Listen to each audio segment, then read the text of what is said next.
मग त्या कातड्यावर आता काय चाललंय, देवाची भंडारी, आणि त्या भंडारी एखाद्याला भंडार जरी लावलं तरी 10 रुपये जुळलीत. कोणाच्या नावावर पडते ते? देवाच्या नावावर भंडार आहे ना. मुठभर तरी आमच्या जास्तच, कारण त्याचं ते पहिल्यापासून वर दिला राहते ती मुठभर भंडार असावा. तेव्हा ते कडीपठारचं असं होतं, त्याने असं सांगितलं होतं की बाबा या अख्खा उतरव तुझ्या अंगात, काही काय तू ठेवू नको, इथलं काय देवाचं घेऊन जाऊ नको म्हणतो.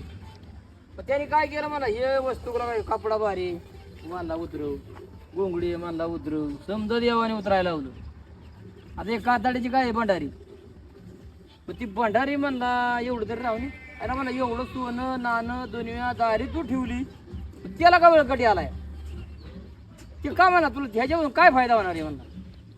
नाही नाही म्हणलं हे रावण्या म्हणला देवाला हात जोडायला आला, एवढं रावण्या कुठेतरी गावात जाईल, कुठेतरी पड भरील, कुठेतरी तुमचं नाव घेऊन संध्यानंतर येळकोट म्हणेन मी म्हणला, वारी मागे आणि वारी मारी मागील म्हणला, जागरण गोंधळ घालील म्हणला.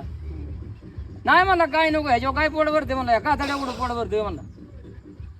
नाही म्हणला देवा मला एवढं राहू द्या, ह्याच्यावर माझं पोट भरणार म्हणला. आता काय एवढं टीक सोडला म्हणला आणि ह्या कातड्या मागं पळतो ना म्हणला, माझं कातड उपयोगीच आहे. ते कातडं दिलं देवाने शेवट. तेव्हा ती भंडारी देवाने ठेवली, ती पण कातड्याची भंडारी, ती पण हरणाच्या नाही तर वाघाच्या कातड्याची, ती पण अशी दुसऱ्या कातड्याची भंडारी नाही.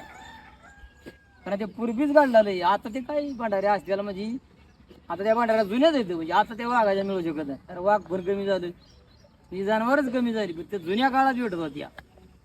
संध्याना द्यायचा येळकोट घ्या मल्हार, एखाद्या देशाला जिजूरगडाला गेल्याशिवाय राहत ना, त्याला जावंच लागतं.